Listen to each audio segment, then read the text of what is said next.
Hello and welcome to Quality Sewing and Vacuums Facebook Live today. We are here in the month of May. We have some fabulous demos prepared for you. We are so excited.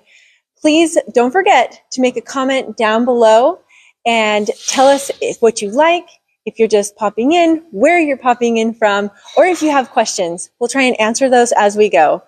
But you'll also be entered in for a prize drawing. We have 2 prize drawings today, so make sure you leave that comment and let us know where you want your prize sent to. If you have a local store, go ahead and tell us what local store you want to send to, or tell us if you're out of state.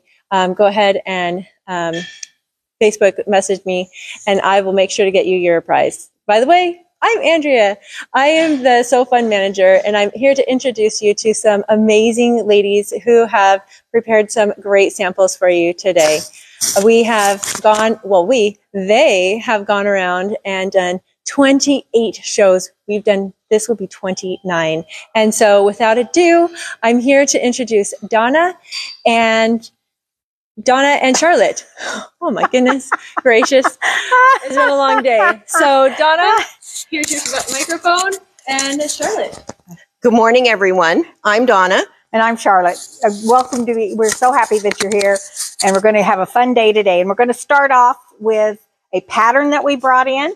And this is a bespoke blazer, and it's by Sew and Go, and it comes from Australia. There is a website that they have. So if you have any questions about how this real cute jacket is made, go to the website. There's tutorials. You know, you can find anything on the web today. Now, this jacket could be made in knits. It can be made in linens. It could be made in rayon batik. So it's a versatile jacket. It can also be fully lined and partially lined. I use the partially lined instructions on it. And so I'll show you how that is. And I happen to make this out of Ponte knits. So it hangs really well. This folds back. This collar folds back like this. And what makes this such a unique pattern is the first thing that you're going to do. It has a princess style back to it. And you're going to do you're going to do that first. And then you're going to put the bottom hem in first. I did this with my cover hem. Those are the first things that you do. So when I did my cover hem, I also went ahead and had my sleeves prepared so I could use my cover hem on those also. And the reason that you're going to do the hem first is you're going to do a burrito style turning on this. So this whole side seam is completely encased. And that is called the burrito style. So basically you're going to take your front and your back pieces and you're going to sew them together, right sides together. Then you're going to take your lining piece and pull it around and sew that down. And when you turn it right side out, you have nothing right here. All this is encased. Then you're going to put your sleeves in. And the collar goes back like this. Now, I think this is a great, with this completely lined in the front, you can take any printed pattern like this, say, and put that on the inside. So your blouse and your inside of your jacket looks the same.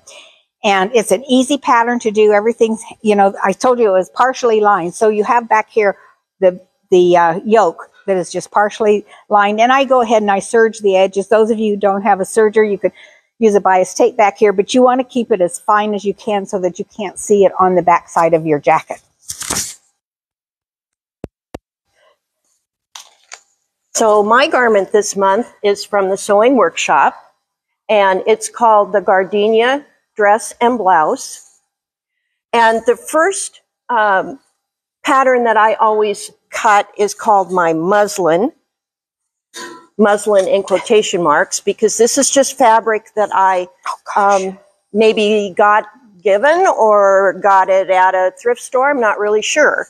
But it's cotton polyester, and I use this to construct my first piece in case it doesn't fit or I don't really like the style.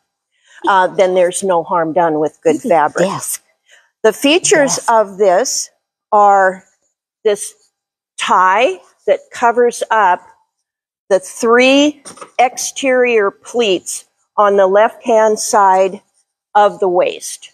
And this is kind of the focal point of the design. It has a deeper pleat down the center that runs all the way to the hem. And the sleeves and the neckline are finished with a bias strip. Think of it as binding a quilt. You fold the bias strip in half, apply it to the raw edge. Once it's stitched on, you do a little clipping in these tight corners and then turn it to the inside and top stitch. Now, this top would be great if you're petite, like Charlotte. I added 2 inches, which is what I typically do because of my height, and it's still shorter than what I would like to wear. But it was a good test, and it fit the way I wanted it to. So I went on and constructed the dress. Now, the difference in the dress is it has an extended shoulder, so a little bit longer sleeve, and a cuff that you apply, and it's meant to fold back. Now I thought, what could I do to change that tie? Because the tie reminded me of being in the first grade with the little tie dresses that our mom sent us to school in. You and I remember that. You guys don't. So instead of tying the tie, I just made a continuous loop. It still crosses over those 3 pleats, but now it can just attach to the front funky kind of modern button. It's a nice, roomy kind of shift like. It would be really great in hot weather because it's not tight fitting. And this fabric is called 100% yarn dyed cotton. And that means the yarn is dyed before it's woven. And so the vertical yarn is green and the horizontal yarn was white. And that's where you get this blend. But the yarn was not even. It had slubs running in it. So you get this beautiful pattern that's kind of reminiscent of raw silk. So that's the dress. I questioned myself after I did 2 of them, wondering if I really was supposed to make those tucks on the outside of the garment. I was correct. That's the feature of the pattern. But I thought, what if I did those tucks on the inside? So they're more like a soft gather instead of a visible. Like a dart. Yeah. It would be the way you would construct a dart. Now, this is fabric that I have had since the 90s from a fashion fabric club where you got little swatches sent to you every month and then you picked out what you wanted to order. So this is 100% polyester. It made up with beautiful drape, but it's a very hot polyester. Our polyester today is much better woven and knitted. So it's got a tiny little twill stripe to it. And the changes I made was I added 7 inches to the body of the pattern so that I got a longer silhouette. And in this case, I took that tie and I moved the button to the side. Still has the bias enclosed facings. And then this deep pleat in the center, I decided to stitch down. Now, this is absolutely wash and wear. You take it out of the washer, hang it up on a hanger, and you barely have to touch it with an iron. But that was the beauty of polyester back in its day. And then finally, I felt after I'd done 3, I could really have confidence to use my beautiful Indonesian rayon. And so you can see that the length is better for me. And I had a friend say, well, what if you just don't use the tucks and let the garment drape naturally right through here? So I just tightened up the belt, made this more like a little tab belt with the 2 bronze buttons, and left the pleat open. I do prefer this better, but it was a good experience to see how it fit. It kind of moves all the time as I move. So I think when I make this again, I might enclose that pleat down to the waistline. So that is my garment. Okay. So let's move that. So what are we going to talk about? The Mylar? Yep. Okay.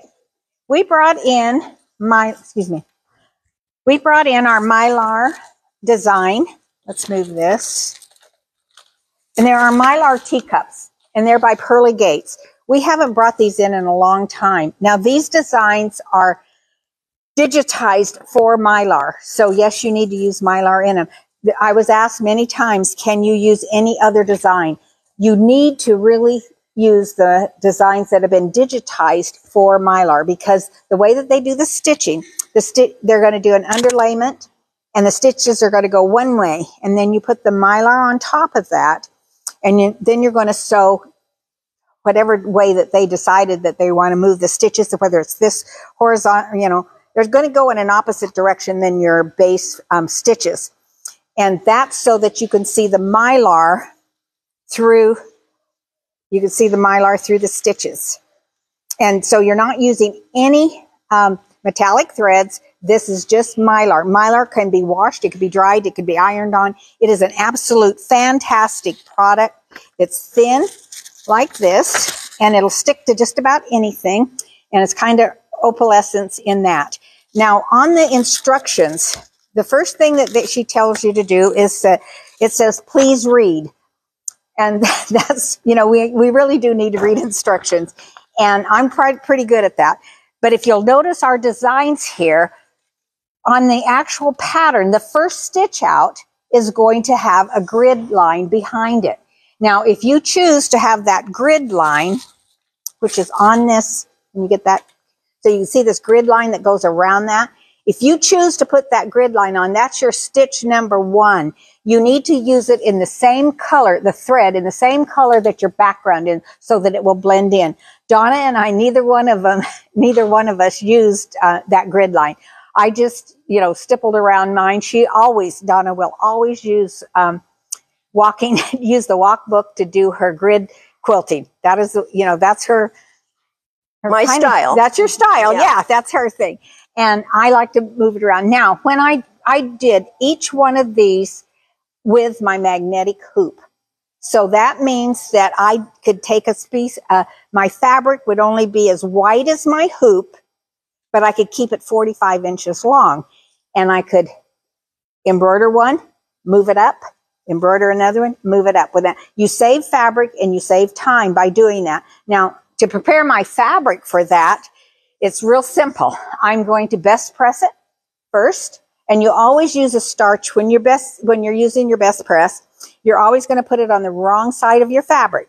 Let it soak in, turn it over. Because if you think about it, when you iron, and if you decide you're going to iron that best press too quickly, when you put it on your fabric, all your best press comes to your iron. You have to leave it where it soaks in.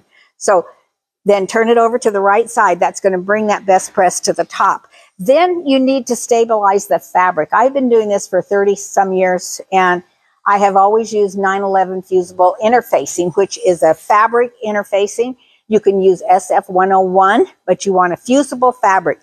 The reason that you want a fusible interfacing on that is you do not want your stabilizers to move when you're stitching. When you're stitching a design, you have a push and a pull with the design. It goes this way and that way. And if you're doing, quilting on a long arm, which I have, if you bring me a quilt, I will guarantee you that it will be smaller when I quilt it because of the push and the pull of those designs. And that's exactly what happens with a design, with an embroidery design. So you must stabilize your fabric. Then you need to stabilize your stitches, which would be your embroidery stitches. And on that particular item, I am going to use, this is Floriani's Heat and Stay, and it's a tearaway, and it fuses on also. So everything that is in that hoop is fused together, so nothing's going to move as it stitches out. This is really a dense stitch out.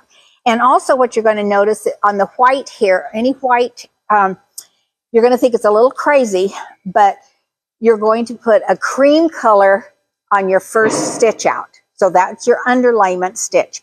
And then you'll put your Mylar on top of that, and then it's going to be white. And you always put something in a crew or a cream color when you're wearing white so that it doesn't show.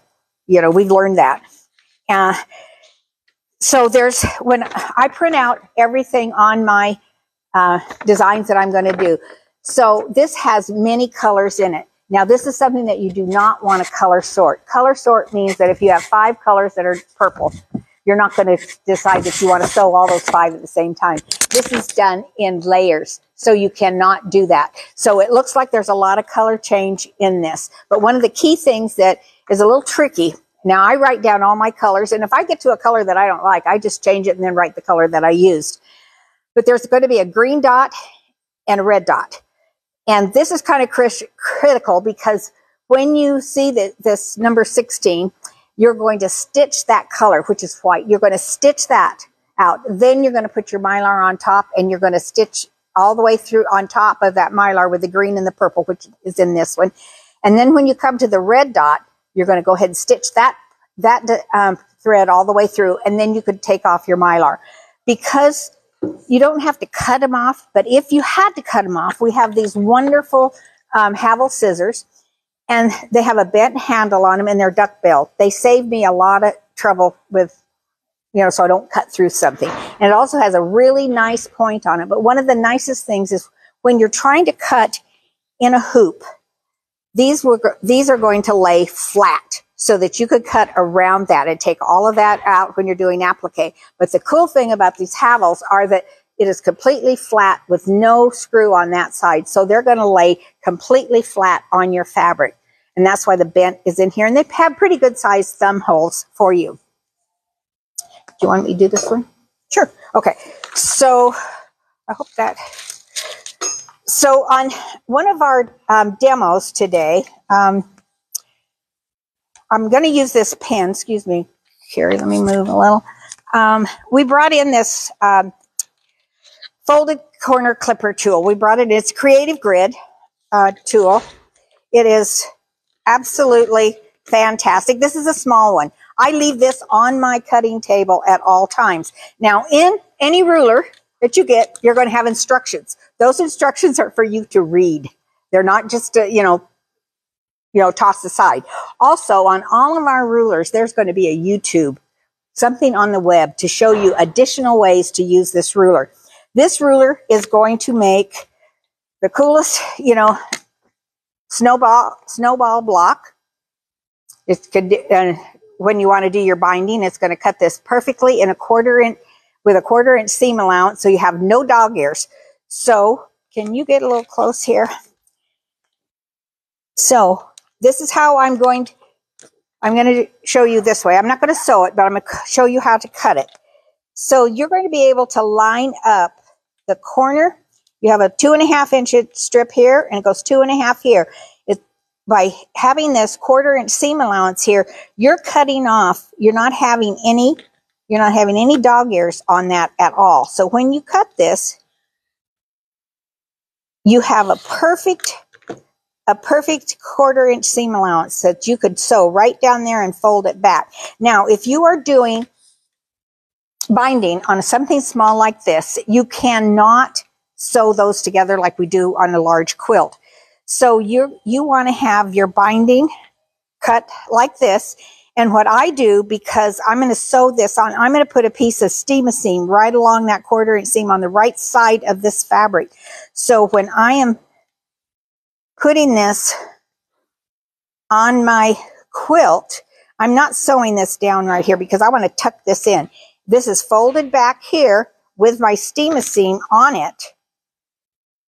And I take the paper off before. Now I'm going to sew around, and when I come around and I tuck my other end of my fabric into this, I can iron it right in there, and so that when I turn it, I have this real nice edge along here, and nobody can get into that. So it's not going to be a gap. That was one of the things that always bothered me doing something small, is having that little gap there. And by putting that Steam-A-Seam on, Anne does a beautiful demo on this. And Anyway, is there, you want to talk? Go ahead. Oh, the and talk towels. about your designs. You know, the towels that I did. I'm going to do a demo. I'm going to do a demo on these, and they will be on. Not sure when it's going to show, but everybody wants to know how I do these, and so I'm going to basically tell you some simple things on doing this. I'm going to pre-wash my towels all the time. It's cotton. They're going to shrink. They come out of the washer and the dryer, and they're just horribly wrinkled. And I will just spray them with water and then steam them real good. Then I will add Best Press on the back and get them nice and ironed. I will then decide where I have not cut off the bottom of my towel. I always cut off the bottom of my towel because I add another, 3.5, 4 inches to the bottom of it, and I don't want the towel hanging on the floor. So I'm going to do my embroidery first. I'm going to use that marking pen, that marking Choco. Yeah, we'll do that. So we've used this in several items. So I want to mark the center of where my hoop, where my center of my design is going to be. And this is our magic liner. This is our magic marker, really. This has magic chalk in it. And the reason that we call it magic is it just goes away. You get a real fine line on it, and you can brush it right off. But when you put it on other items and you're going to do stitching down, as you stitch, it kind of goes away. And this is refillable. And we have the packages of the magic chalk. You can take off a real little tiny bit of the corner and fill that with that pouch. Or you can get a bottle and put that chalk in it that has a spout on it or a nozzle and pour it in like this. But this amount of chalk is going to last you a long time. And so I'm going to mark where, I'll let you do that. I'm going to mark where where it's going to be lined up. I did hoop these towels. And on my stabilizer, I'm going to use Floriani Stitch and Wash. Floriani Stitch and Wash is fusible. Now I told you I want everything fused to my fabric. The Floriani Stitch and Wash has 2 parts to it.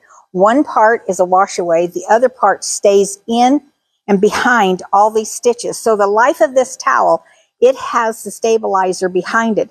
But around this towel, around this is where the wash away come in. And there's a little bit left. When it's washed, it all goes away. But so what it's going to do is it's going to stabilize these stitches for as long as your towel is being used. And I just cut off the bottom. And I use a 9.5 inch piece of fabric, and I slip it up underneath, between the towel, sew across it. I use steam a seam and sew across it. And when I do my rickrack, if you sew a straight stitch down your rickrack, it's going to curl like this. And if you use a regular zigzag stitch, you can see that thread real well. So I use a triple stitch zigzag. So it goes 3 stitches this way, 3 stitches this way. I'm asked all the time if I adjust the machine. I use the default on it and it works perfect. I don't know why, but if, you can see that the stitches don't show. They're just really embedded in that rickrack. Did you get that good? Okay. So, Donna, what do you want to go first? Talk about your Echo Point fabric that was left over. Oh, yes. This is my Echo Point fabric that was left over. And I'm going to go a little bit of a off topic right now because my demo is going to show you how to make a square in a square, which I use that ruler to do all of these. And so this was left over. I used the same technique on my smaller ones that I did on this little one here. Now, I put in here is Insulbrite. So this could be put on the table and used as a hot pad. I made a larger one so that they could put something large in it. I have a neighbor that likes everything black, and so she's going to get those. And then I did use the marker, marked along here and sewed, and then I just stippled around it. And normally when I do any stippling or any quilting, I am always going to use the bobbin thread is always going to be the same as the top thread, just in case your tension's a little bit off. You don't want to have a little bit, it can be a pain. So I do, if you notice anything that I've done, if say red on red, the bobbin's going to be red, even though the back may be blue. So, okay, Donna. Okay, I do want to mention on the Mylar teacups that there's 53 designs in this pack. And you've seen some of the beautiful triple cups that Charlotte's done on her triptych. So that top portion of the design are applicable to a 5x7 hoop. And then also this line of cups here, the black and red series. And they have these charming little steam curly cues that come out. Yeah, that's this one. Yeah. And then for a 4x4 hoop, the bottom half of this page, there are a wonderful collection of single cups that sort of hang on an angle as if they were on cup hooks. So one thing that the pattern asks you not to do is alter the size of your embroidery. And Charlotte typically never does, and I always do. And the reason for it in the Mylar design is because when you increase that up to like 20%, your thread digitization is thinner. But in this case, just more Mylar got to show. It didn't throw the design off, but you can see the increase in size. And I have had some people comment that there's a little bit more twinkle that shows through in the design. So you know me, I don't like to follow rules. So that's how I achieved that. My first design was the pillow with the triple stacked cups and that beautiful little bouquet at the top. And I've just done some angle quilting.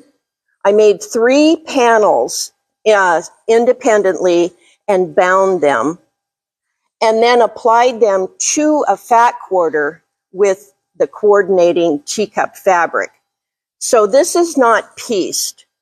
This is just like a picture frame that is stitched down, and it went quicker and easier. A little bit of straight stitching on the border, and then the leftover fabric on the back with some cute little buttons. And the whole color theme was based on the soft green and peach colors of this teacup fabric. Finally, I bound it like a quilt. So this is just a 1/4 inch quilt binding. But the fabric I had, unbeknownst to me, was an ombre. And it worked out fine because all those shades are picked up in all of these sort of Victorian colors. Next, I wanted to stitch out some Christmas-themed mug rugs. So this is the black and red series, just in red and green. There's your pretty little steam, a blue themed cup with snowflakes on the back. And this is some echo quilting I've done with these little checkerboard. And then the single cups that hang at an angle, and these are enlarged. I've applied these to a piece of felt, and they just Velcro to this black canvas triptych frame I have. And I just changed these out seasonally. It's just a frame with some ribbon stapled to keep it all in one piece. Now, the Christmas mug rug, this one was supposed to be mug rug also, but it definitely got away from me. So my intentions were good, but bigger's better, I think. Now, with these green panels, this is where I did cross-hatch quilting, and I had the opportunity to use the chalk marker. So if you put your straight edge on your fabric, this has just got a tiny little wheel dispenser, and it puts down a light line of chalk. And like Charlotte says, as you're sewing and the abrasion from twisting and turning your fabric, the chalk starts to disappear. But I enjoyed watching the needle go down the chalk and these little puffs of chalk smoke. And as long as I was getting the puffs, I knew I was quilting straight. Okay. You can take the brush on the other end. If you make a mistake, just brush this off, do it again. And then finally, if you've got any residue, I just use a washcloth that's slightly damp Or heat. and it will remove that chalk from the surface of your item. Then I had a couple of cups left. This one I did on a tablecloth, which reminded me of Aida cloth. So it's kind of a faux cross stitch. The one warning that I will make is the design let the stripe show through. Now there is a Floriani product that you can place under that will block out any color. I just solved the problem by double stitching in those areas where the stripes show. Then I fringed it and turned it into a little sachet. So there's a little pad in here that you can put some fragrant oil on. And then finally, this was my last cup that matched the triptych. And I was going to practice my blanket stitch. And this is something fairly new to me. Charlotte has gotten me into applique. And so learning how to dial this blanket stitch in on my machine consistently has been a challenge, but I write down my measurements. And I did a pretty good job on 3 of the corners. But you know, buttons can be your friends when you want to hide something. This is just a little wooden trivet from the wood department in any of your craft store, chalk painted, and then I chalk painted it black on the back and turned it into a little invitation. So I had a lot of fun. We went crazy with this design. It's so beautiful.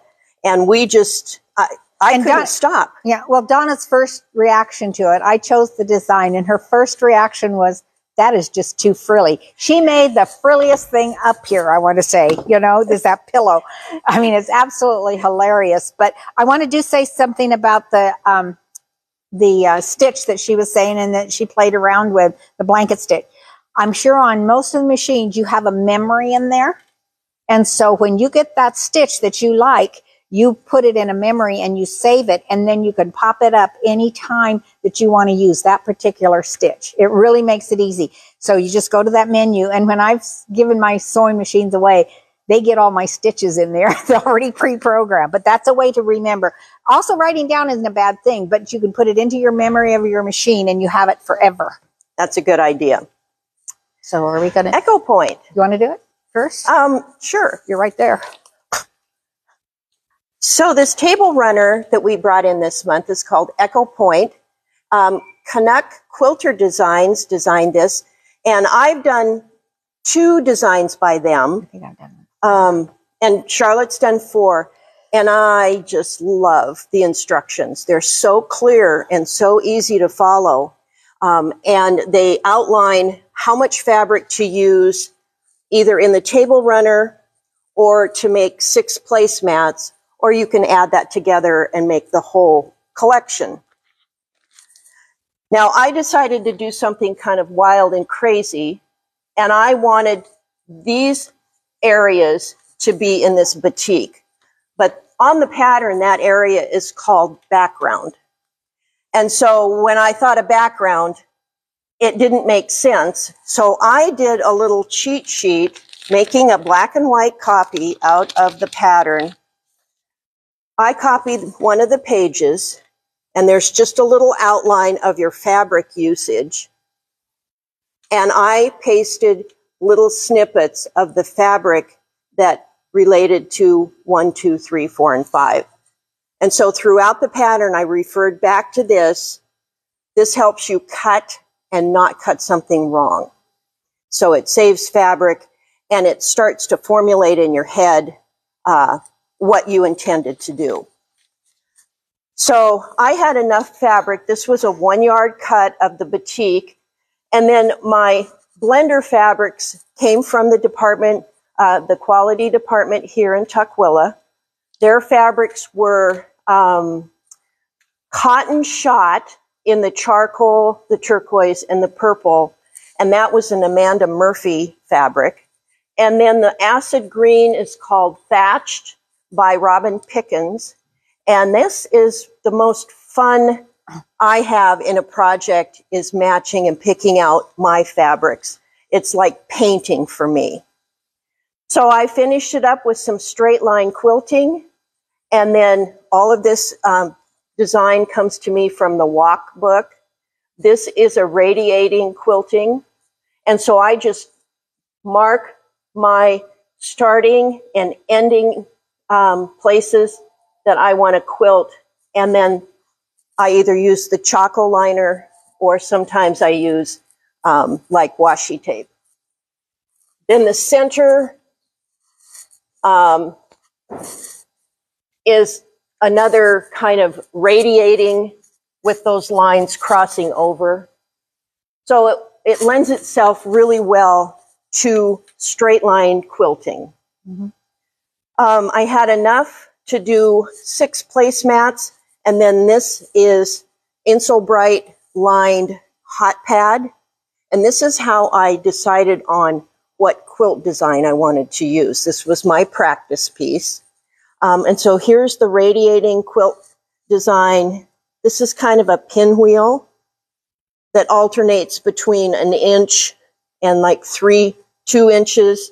And so it's just a great way to practice your quilting before you get to the actual item. And then I finished off 6 placemats, 2 with the purple binding, 2 with the turquoise. And then this one has the charcoal binding and the batik at the top and at the center triangle. So really the fabric choice went a long way. And as long as you don't make any mistakes cutting, it's very economical. So I'll talk about my Echo Point. I chose these colors. Everybody that knows me knows that gray and black are not my colors. I have a new neighbor, and everything that she likes is black. It's her favorite color. I wear black, but it's not my favorite color.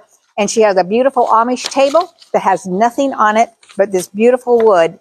And so I thought she needs a table runner. So this is Maywood fabric, and we have a Ace Hardware store that carries some fabric, and this is where I got this fabric. Now, my centerpiece was, I just straight line quilted the whole thing. The cool thing about this pattern, the one thing about these Canuck quilter designs is that the instructions, are, just like Donna said, they're great, but I'm going to, you know, what they say, the amount, this is a full set with 4 placemats, and then they say if you want to add 6, this is how much yardage you need to get. Their yardage is really correct. It's the right amount. The first time I used their pattern, I got more because I thought I needed more. But because the way you cut it and because the way they designed it, you're using less fabric. And so these strips right here, this is a strata right here. And you're going to cut it on an angle right here and here. And then it's the opposite angle here. And that's how you get this nice V here. Donna made her bottom piece a little bit larger than I made mine. So this is exactly made to the pattern. And so if you look at this, this is the, I never just give 2 placemats because then you can't have company. You know, you need to make either 4 or 6, but I only brought 2. Now this is, if you look at this placemat, it goes right here. So you actually make 2 placemats on this end and that end, and then you have a center, a square and a square. That's as simple as it is. And that's great to put, you know, it's an easy pattern to sew up. And inside, I know Donna uses the same. I got her hooked on that, is Pellon's 987 fusible batting. And it's a thin batting. You fuse it to your top piece of fabric.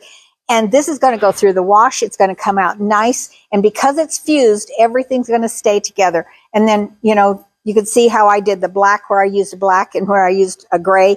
I used the bobbin and a gray on the back. But. And I found that the 987 really helps to stabilize the face of the quilt as you're quilting.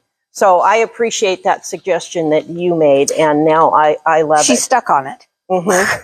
And that's what goes into all of our table runners, our placemats, our little wall hangings that we've done. So we're going to use a lot of 987 Pellon, and it's a fusible. Remember, you know, I'm going to talk a lot about fusible because they're one of my favorite things. But we're going to go on to these three, excuse me, can't count. Oh, you want to do that now? Yeah. Okay. We're going to give away a prize right now before I start. Go ahead, Donna. Okay, and then after the prize, we're going to talk about a few little notions that are in addition to the ones we used on the project. So we have a Kimberbell design, an applique bonus bundle.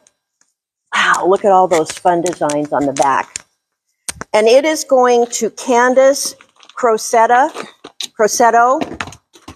Candace, please instant message us on Facebook and let us know what store you would like this to go to. And I do want to say that all the products that we're showing you today are 20% off from the SoFun link on our website. So that will last for a week, I believe, and then we move on to the next month. So, You want to do any of the notions? no. Okay, I guess I'll do a couple of notions. Let's do this washi tape. If you've never used washi tape, it is such a cool, besides it's just cute, but one of the cool things about it is it is not going to leave any residue on anything. And one of the ways that I use it, I can use it on my rulers, I can use it on my sewing machine, I can use it if I wanted to use it on straight line quilting, I can use it. And I have 4 different pieces in here. There's a snail and some flowers and some just looks like quilting. I want to mention that one of the rolls is the days of the week. Oh, yeah, that's right. And if you are retired like I am, I never know where I'm at. So if you take the day and put it on your bathroom mirror, then you can get up and know where you're at and what day it is. We have a clock that comes when we walk out of our bedroom that says it goes around Monday, Tuesday, Wednesday, Thursday. You know, that's to tell us because you're retired.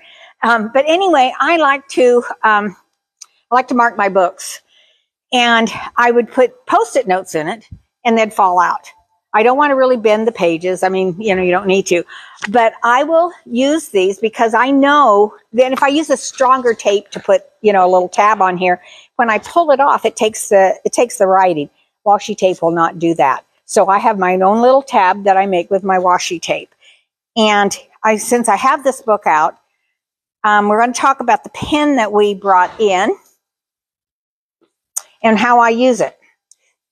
And do you use washi tape when you're doing an applique to kind of tack down the corners? Anytime I want to tack something down that I don't want a lot of glue that's on the tape, I will use it because and besides that, it's just pretty. And we like pretty, you know, I mean, that's us.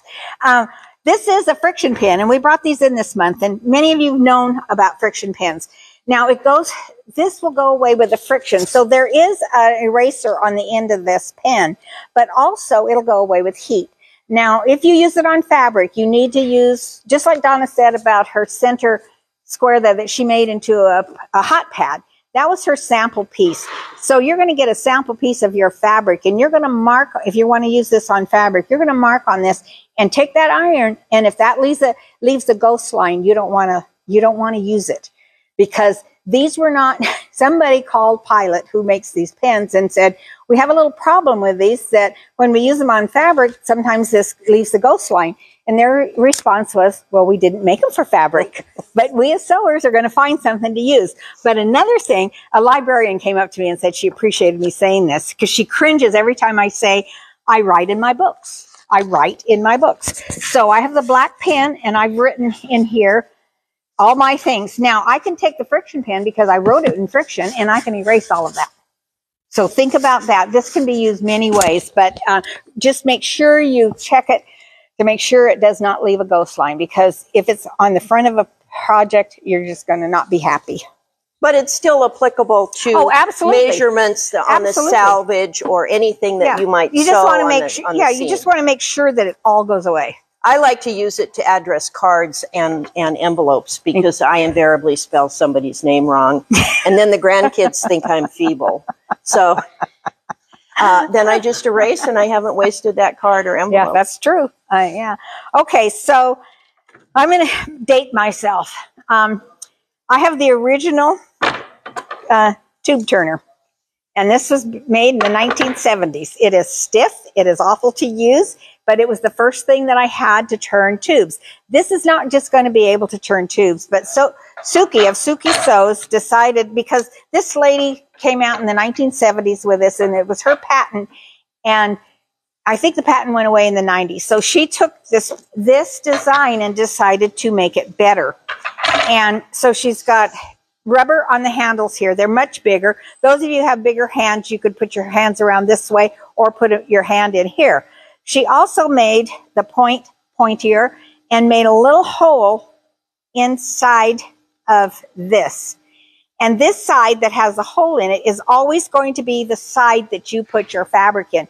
Now, those of you who think that this is only going to turn tubes, you're incorrect. Suki on her website shows you 10 different ways to use this particular tool. And she also made a larger one. But this tool will hold on this side, it'll hold 45 inches of fabric when you push it onto there. And then when you bring it back, I'll show you how to do that in a minute. But also, you can, when you're making your tubes, which, you know, if you're going to put cording in it, you could put your cording in using this. And she has the instructions on her site to do that. And also, if you're putting a web inside a strap, you can also use this tool. But you're always, and those of you who do applique, that you'll put the interfacing on the back side and you put the slit in it, you can use that. Those of us that use in the hoop designs in our sewing machines, you can turn those right side out with this. Now, how you're going to use this is you're going to stick this side in, and you're always going to get close to the seam line. You want it to the seam line. And then you're just going to start, I guess I can do it this way, rolling it over. You want to keep it even as you roll. And I used to get my son, before I had this, I would get him to turn all my tubes because I didn't want to. And he reminded me couple years ago about him having to turn all my tubes. And there you go. And this could be with a closed end. It could be with an open end. And of course, with an open end is when you're going to probably put your cording in and your webbing. But this is a great tool. Remember that you always put everything in this way. So I took this around with me for 15 times, and I've almost went through the corner of it. But I only have a small opening. Where is it? Right here. So I only have this little tiny opening here. So what I could do is I'm going to take this, get this in here, and I'm going to put, now this is almost gone through because I've done it so many times, but now I can turn this little thing all the way inside out. And remember, you're the boss of this, so just make it work. It works if you use it right. Pull this through. And then what you could do, because you have this nice, let's see, get that in there. You have this nice point on this. You could take this point, and so where's my curve? Okay, my curve is right here. I can run that around and get that to be real. Here it is on this side. To run that little thing around and make that seam line go right where it should go. And then you could press it, and that's perfect on both sides. So, this is a very similar tool, but the head of it has 2 sizes of ball ends. And this is from OESD, and it's also a point and press tool. Now, I make a lot of aprons, and the 2 ends that I'm always dealing with, one is rounded, one is at an angle. And so once I get my tube turned, I like to put the thicker, the heavier ball end in and press mine out with this end tool. And then press it really good, and you've got that smooth semicircle. And then with the angled tie, this just fits up really tight and nice into those 2 corners. And so that is the OESD Expert Point and Press tool. It's metal, but it's still lightweight. It's hexagonal, so it does not roll off your table. And unless you have a really strong cat. And it's textured, so it has a nice grip on it. The Bouncy Bin from OESD, great little product for any kind of scraps or thread or anything that you want to collect and then throw away later. It is nylon, so you're not going to get anything really to stick inside there. Velcro, sticky on the back. I've had ladies tell me that they put the Velcro on the floor of their car and that this is their trash bag in the car, then just lifts off and you can empty it. So, I hang mine on the edge of my tables, on my cutting table. I hang it on the edge of my long arm, you know, because it's right there, easy to throw those threads in. You want to? Yeah, go ahead. Okay, so what we brought in here is some scissor ID. You guys are always going to retreats and you're going to class. And every time you go to a class, everybody has exactly what you have. So you need to somehow mark your tools. My late husband used to engrave my tools, so it was always done for me. But Scissor ID, they need to make this a bigger package. There's only 3 of them in here. One is for paper, one is for fabric, and one is for thread. And they're just a magnetic, cute little thing that you put on your scissors. And I have my scissors in the center of my sewing table, and I like to have something on each thumb or whatever, the holes, so that when I see whatever this is what I had on this before, and it's a little cancer survivor thing. But now I have this on that says it's for fabric. And when I have this sitting on my on my cutting table, I know what scissors to pick up with because they're marked. But this is a great thing. And mark your tools before you go to any class because everybody's going to have what you have. We're going to do that one first, or let's do the applique. Okay. Go ahead. Okay. Donna did not care for applique. And she said, not in the beginning. And that's right. The first time I said it, she goes, I'm not going to do that. I was okay.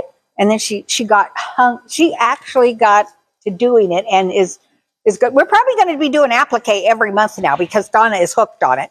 But it is quite fun. Okay. So those of you who have a cutting machine, we have the Scan and Cut here. If you don't have one, you know that we'll sell you one.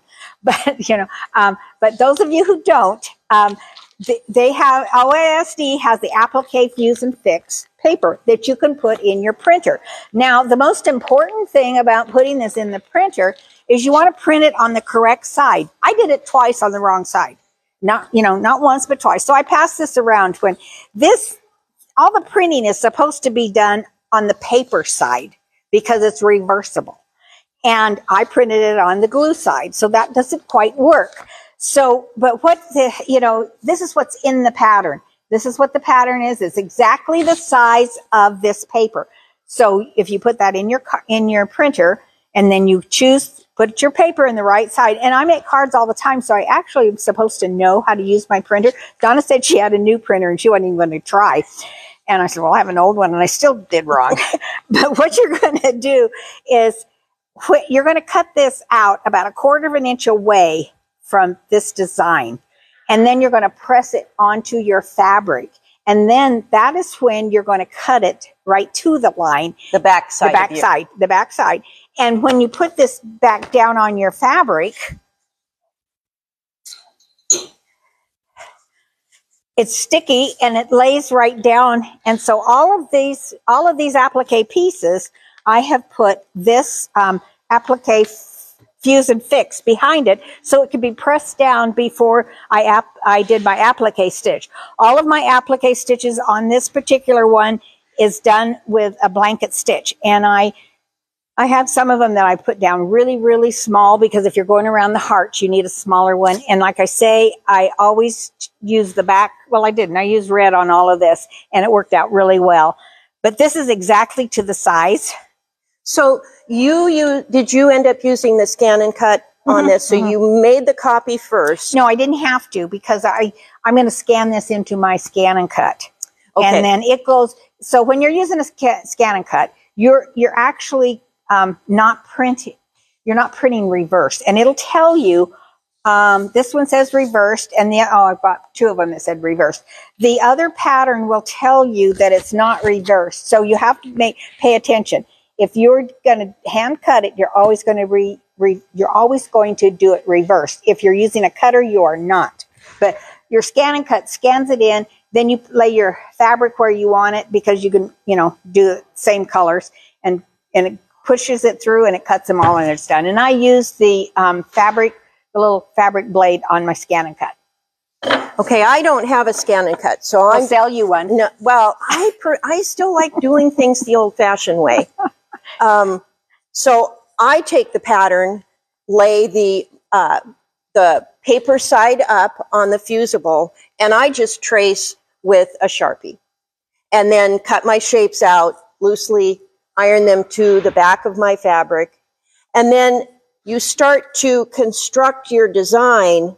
And once you are happy with the spacing, then you carefully take the paper off the back. There's a light tack on it at that point, and then it will just hold in place until you can get it all ironed down. Mm-hmm.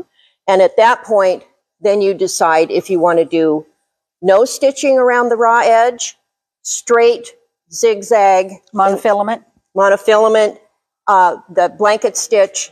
It's your choice. Now, this is not something that's going to get laundered, so that raw edge is really not going to see a lot of abuse.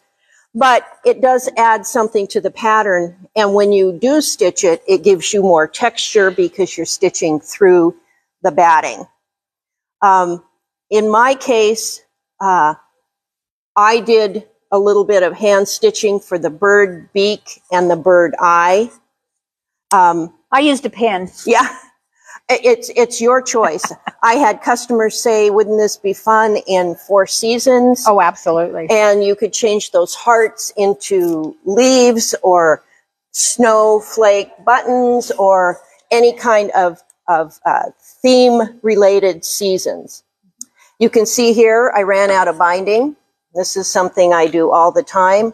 I just use the fabric from the cup to finish that space off. And the heart hanger is also available this month.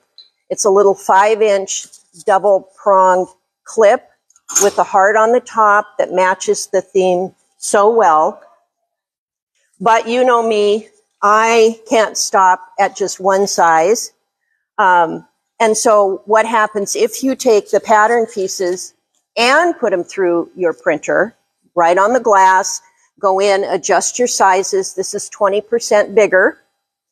And I thought that this accommodated this scrap. Charlotte has the great coffee border on hers, and I do too, kind of old-fashioned coffee pots and cups.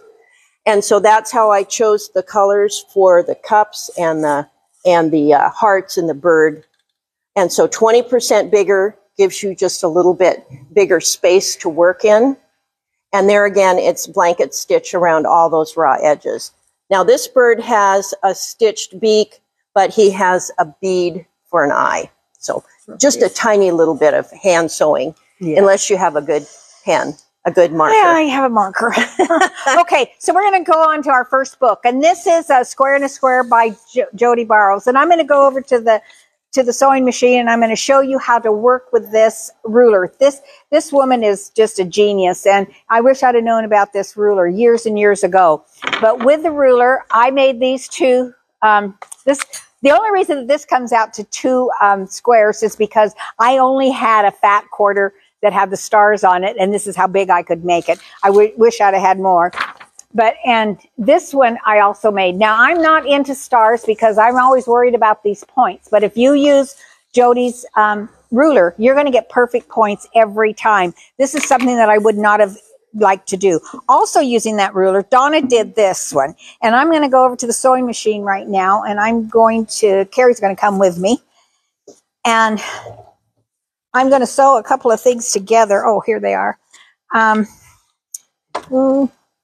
You guys, do we have a foot pedal?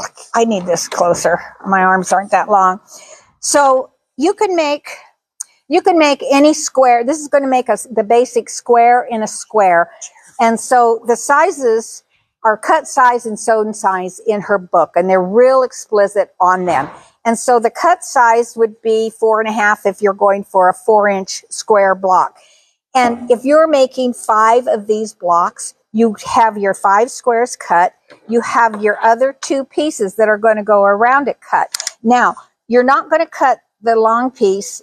You're not going to cut it. You're going to leave it your 45 long, and then you're going to strip piece it. You just like you do strip piecing in any other when you're strip piecing.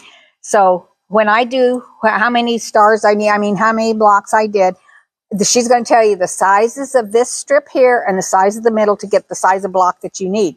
So I'm going to sew this down, and then I will cut it off here when I want to put the side strips on. So let's put the first 2 down. You use a 1/4 inch seam allowance, and so remember, if you're doing many of these, you are using, you're not cutting these in between, but because I'm only doing, let's start? Okay. The sewing machine knows more than I do. So this is going to be a 1/4 inch seam allowance.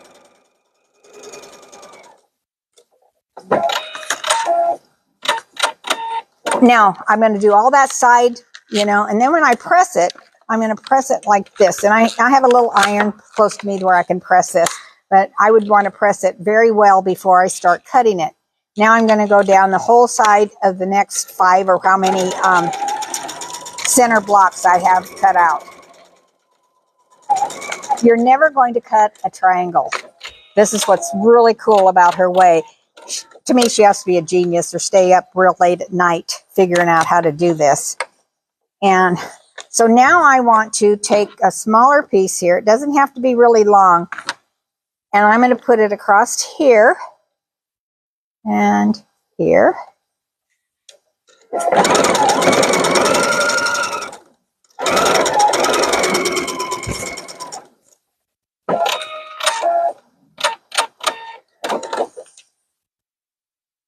And I press that out. See how nice those corners are? They're going to be really important in just a minute. And let's do this right here. Now I am using a 1/4 inch foot with a guide on it. And, men always, when they're working with wood, they always mark their seams. They always mark their cuts. And sometimes we think we can eyeball things, and most of the time we need a little help with a ruler. So this is how I started. This is my second step. Now we're going to cut it, and the magic happens.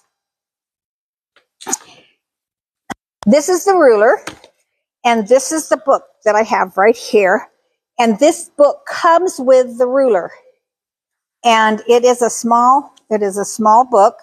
I have her reference book that I have coil bound, but this is the book that you get that is this many pages. And these quilts came out of this book. So I want to do my basic square and a square. And Carrie's going to get pretty close on this. This is the ruler, and it has a 90-degree angle on it, has a 120, a 60, and a 120. We are going to use these 2 marks. Now, I have marked my ruler with these little markers, that GE Design markers. And I'm going to leave that on because I need to cut here and I need to cut here. And that helps to, if my brain isn't present, that's not a good day to cut. So I kind of do not cut things until my brain is present, because I can still, with using markers, I can still make a mistake. So my first cut is I'm going to put that 90-degree mark right there. What this is going to do, it's going to leave me a 1/4 inch seam allowance. So let me do this across here. Uh-oh, we have a brand new blade and it didn't. Okay. Oh, thank you. Thank you. Okay, let's do this again. It works better when the blade is open. Okay. Now, I am normally at home, I'm going to use my rotating mat to do this, because I can just do a whole bunch, just turn that mat around each time. Now, when I'm finished with this 4 cuts, I am going to have the square and a square.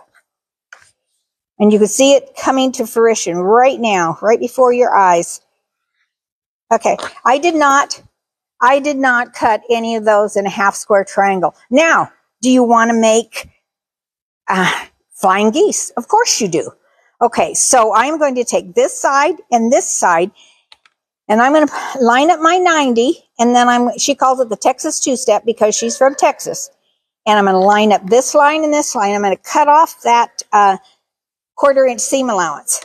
Turn this around, and I'm going to line it up with the 90, move it over to here, and cut that off.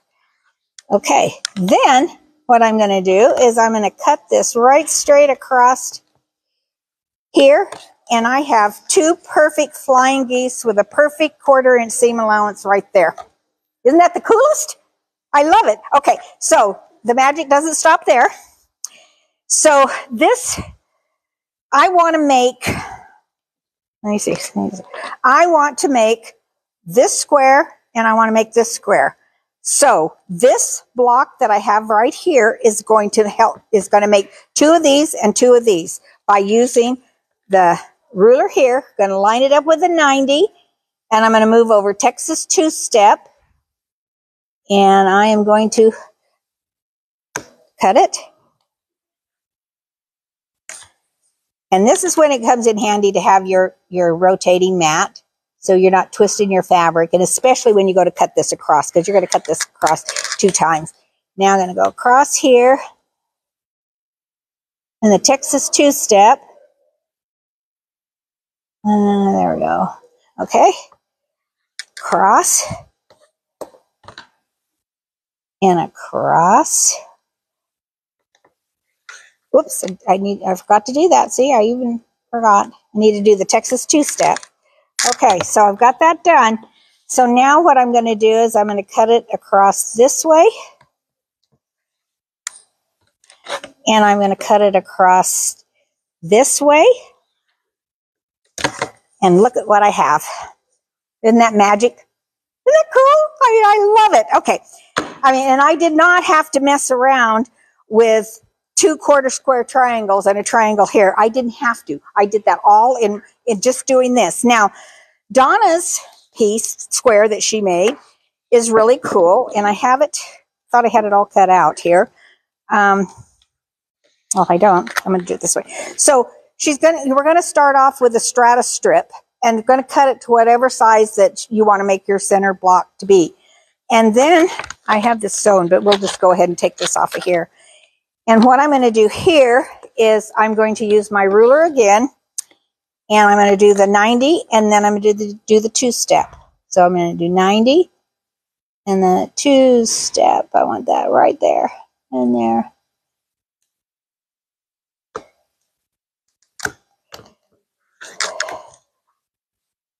I think I did the two-step. Okay, 1, and come here, get that. You want to keep your areas real straight when you're doing it. I'm doing a little fast here, but you're going to really straighten them up really, really good. And here, let's see, my 90 and my Texas two-step. And there you go. And she'll talk to you about her quilt. Isn't that the coolest thing? Donnie, you want to tell them about your quilt over there that you use that on? So in the book, the quilt I chose is called Cracker Box.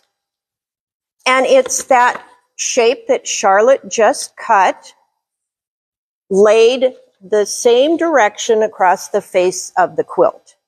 And in the book, it is, the technique is option number 5. So there's just one page that gives you the instructions, and then this is the example of what you just saw Charlotte do. I chose, this pattern comes with 6 different size options, and I chose the largest block I could make, 6.5 inch raw, 6 inch finished. And here's that block that Charlotte just made.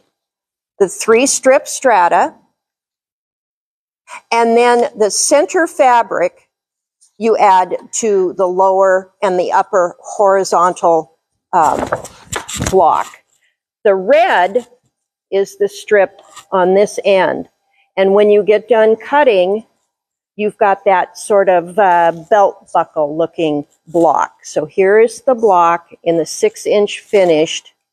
And then I chose to put them on alternating across the top and the bottom in shades of black and gray, and then accents in the corner.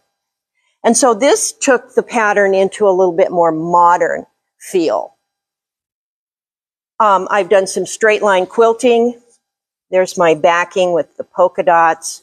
Here's some radiating quilting again, starting with this corner and radiating out in that square. And then just some, I don't do stitch in the ditch because I don't typically stay in the ditch. So I do what I call curb quilting. So it's just maybe 1/8 of an inch up into the block itself. And I do want to warn you, this was a project that I wanted to use up a lot of scraps. And so the red corners were very old fabric, not from a good cotton collection. And when I was removing my water-soluble blue pen that I quilted with, the red ran into the white background. But right away, I took the whole project, put it in the washing machine with the color catcher, and everything floated onto the color catcher and came out of my background. So that was a good save. I wouldn't have wanted to do all that work and then have it ruined so I couldn't show you. So Charlotte's examples up here are Constellation and Whirly Star. And you can see what she just showed you. Are you coming up to I can. to say this better than I can? Okay, so on this particular one that she's holding, if you look at it really closely, here's your square and a square right here. And then here's your flying geese right here. So by putting a square and a square here and a square and a square here, your center block and 2 flying geese, you get this perfect star. So none of those corners are done with a triangle. So there's your layout. There's my, just exactly what I just showed you. And this is quilted on my long arm, and it has stars on it. And the back is, I did red because, you know, I did red on the front. You can see it pretty good on that side. This one is all stitched in the ditch with monofilament thread. And I don't use monofilament thread in my bobbin case unless it is already pre-wound bobbins, because if you do, you have to wind your bobbin so slow it can expand your bobbin and it will no longer work in your machine. So you're better off to get pre-wound stitch in the ditch, monofilament thread. But all this is just stitched in the ditch. And you can see by the square and the square is right here. And there's your 2 half square triangles and then your quarter square triangle. And Donna's going to put it right up. So it's right here like this. And it's just, it's the funnest thing to do because it's all done and your blocks come out just perfect. And these both have 987 Pellon in it, fusible. So we're going to talk about the stripology here. I did one quilt with stripology ruler. Now this ruler comes with instructions. It's really wise that you read the instructions, but go on YouTube and you can find many, many ways to use this. This doesn't just make strips. This is our square and a square.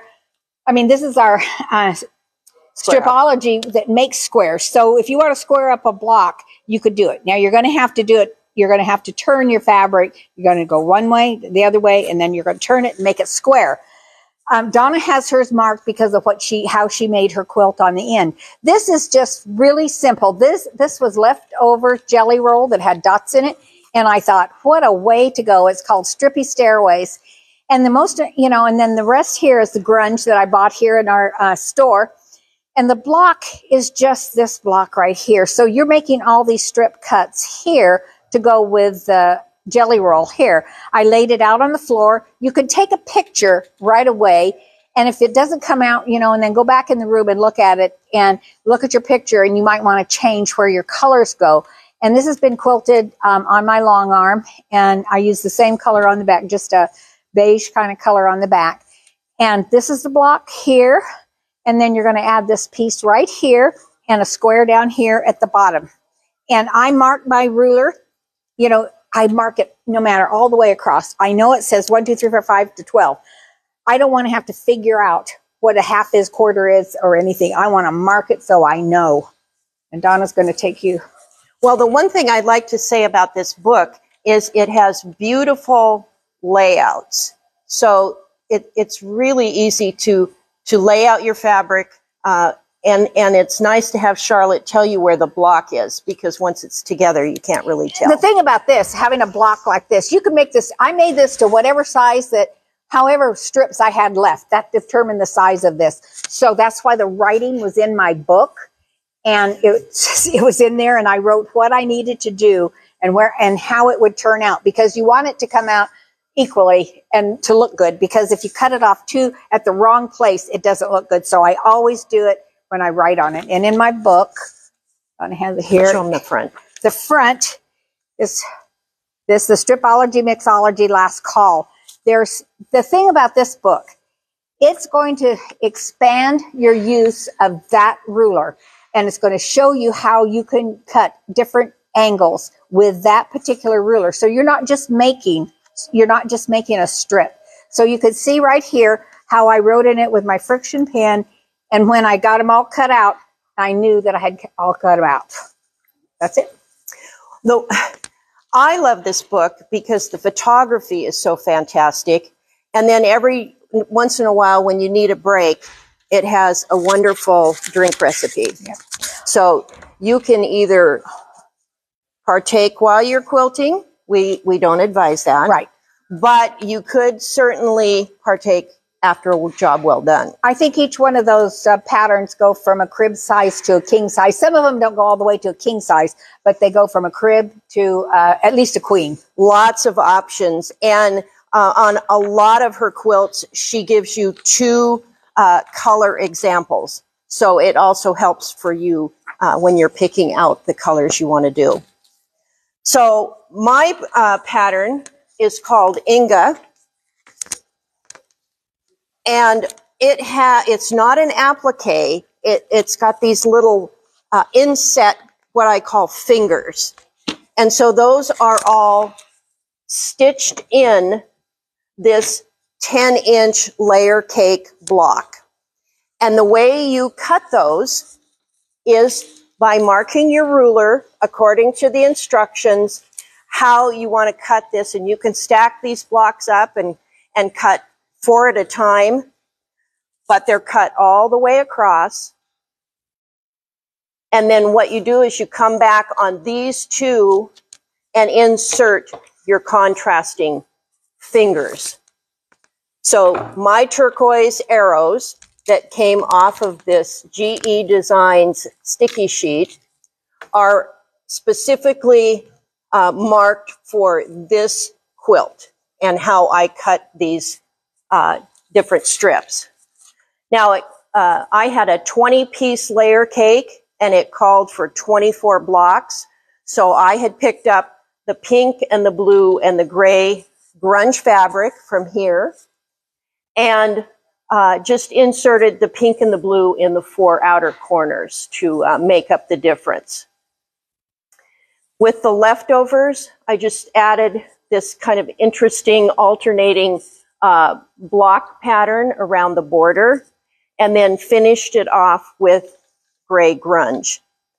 Now, here is something that's interesting, because grunge is a low volume filler fabric, so it's a nice accent, and in my mind it just is always the same. But when I return to get some more, the same grunge for my binding was just a little bit different than the grunge here. So there is a difference when you're buying grunge off the bolt. Buy enough fabric to start with, and don't think that you can come back and match it perfectly, because it does change from color lot to color lot. My quilter and I picked out this curly Q quilt pattern that sort of echoes the fleece on the sheep. These blocks are nursery rhymes, and so the pink blocks all have these darling little sheep in them.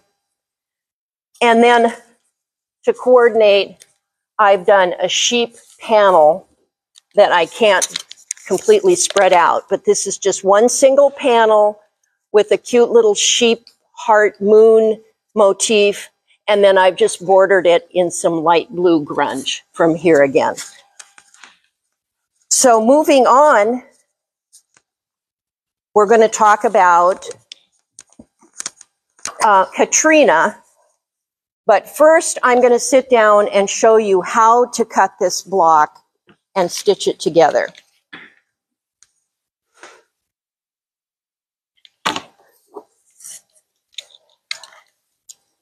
Now, you don't use the Stripology ruler right away. She has you take a cutting mat and do these measurements all around the perimeter of your washi tape. So here's my 14-inch cutting mat. Here's my washi tape at the 10-inch measurement. And according to the instructions, you work from the left-hand corner and you put your blue arrows at certain measurements. This is 8 and 11. Your green arrows and your pink arrow. What you're making is 2 different blocks. And today I'm just going to do the first block. I have a stack of 6 10-inch representing a layer cake, but this was just fat quarters that I had. Now, once this block is sewn together, it's not perfectly straight, so you're going to square it up. So it's okay if you're not perfect on the stack. I went ahead and made a little cheat sheet for myself, so I didn't have to refer back to the book. But this is the cut you're going to make in the order you're going to do it, 1, 2, and 3.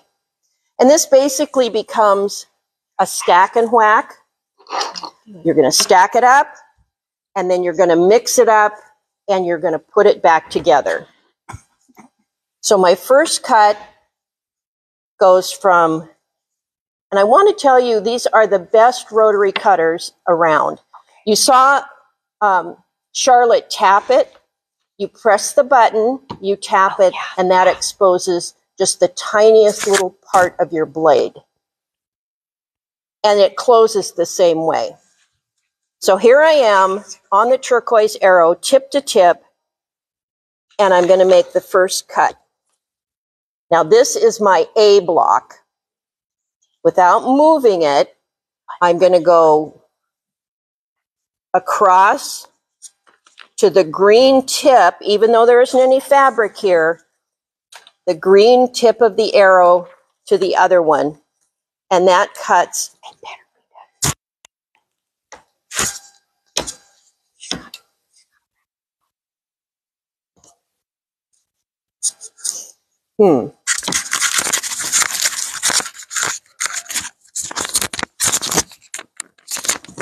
I'm not getting that to cut. There we go. That felt better. That was the B cut. And then line this up again and find my pink.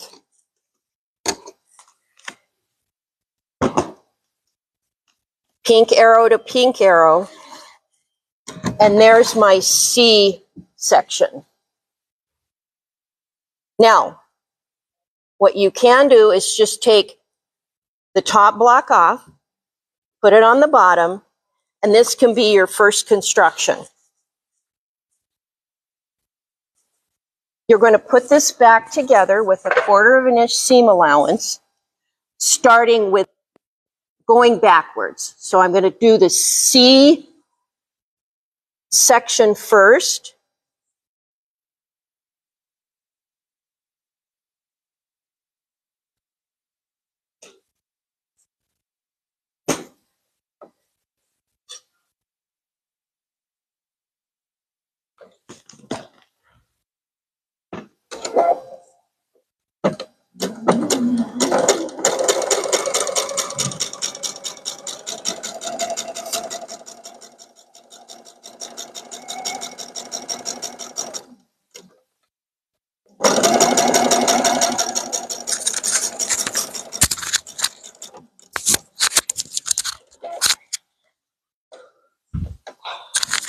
Now there's two camps of people, those who press one direction and those who press flat open.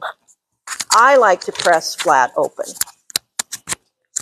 So both my seams are flat, and they're going to be flat on the front side with no accidental little pleat that sticks up.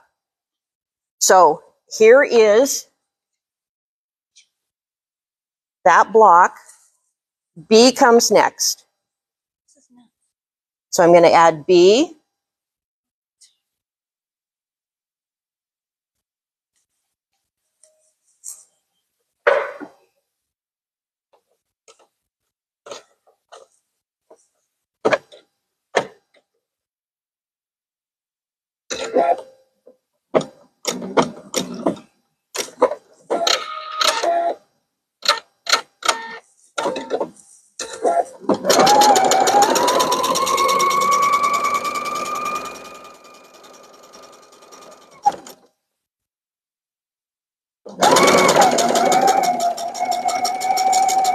And you want to be kind of careful on this because these have varying degrees of bias when you've cut through a square like that.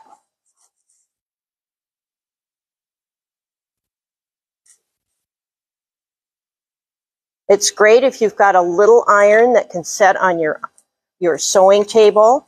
So you just turn and press on a mat.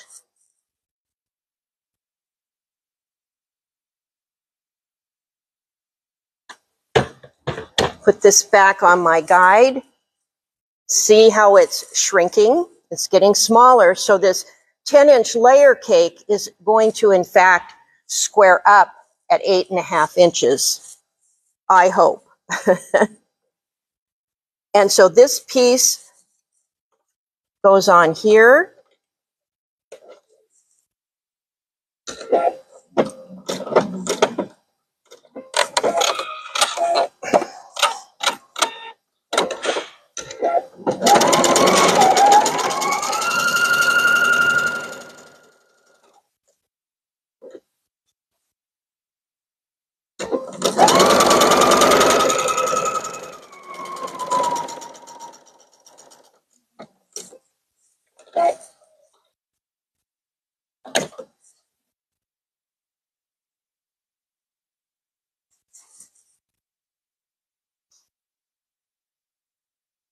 You do end up with a little bit of a wonky outer border, but that's why you're going to square it up.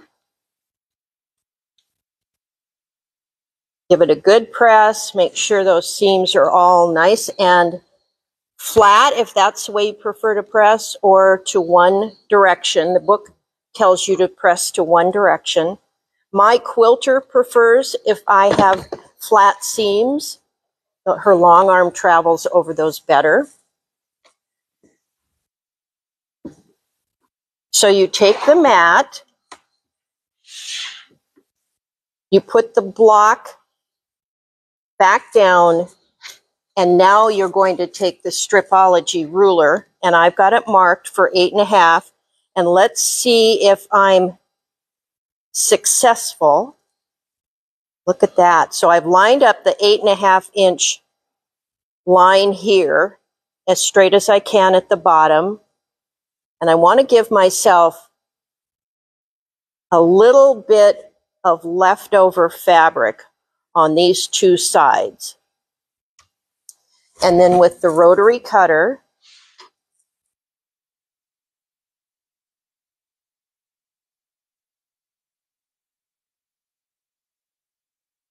I'm going to square it up, and here's my 8.5 inch marking. Put my blade in there, cut that side. Oops. Here's my 8.5 inch marking. So I had plenty of fabric. And then carefully twist your mat.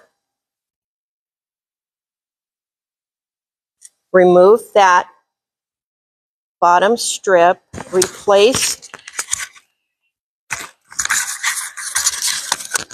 And now you can mark the top white line, the bottom white line, and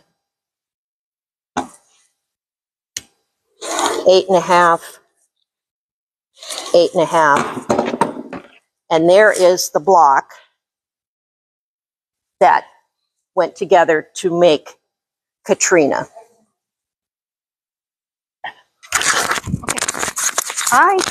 Now there's 2 triangles involved. When you do the second block, it's a different angle, and that's this triangle here. So you just find fabrics that you want to coordinate together, some really bright, large prints with some lower volume prints. And you can see, in this case, I had fat quarters, so I got two blocks out of each fat quarter with this in the center, and then this fabric around the outside edge. Once you finish your blocks, then you just lay them out on your design wall or the floor, like Charlotte mentions, or on the bed, which I do often, and make sure that you don't have 2 fabrics of the same too close to each other, and then you keep twisting and turning until you find the pattern that you like. Now, she finishes her quilt off with the binding right at the edge of the blocks. I like to do a border. So I've got a polka dot border, and then I have this low volume orange. My quilter has done this funky little triangle to kind of match the theme of the quilt. And then all my leftover fat quarters in their large size prints are kind of ladder stacked on the back of the quilt. Okay. So none of those fat quarters went to waste. And on this side, you can really enjoy the large print. Okay.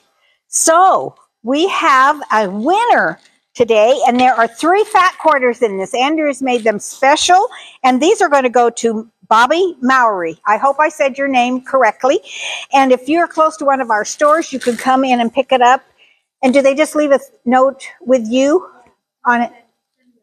Send a message, and we will be sure and get this to you. If it has to be sent out of state or somewhere in the state that you're not in this area, we're going to be happy to get that to you. Now, Dawn and I want to thank you for coming and visiting with us today, and I hope you got some really good ideas, and we will see you again.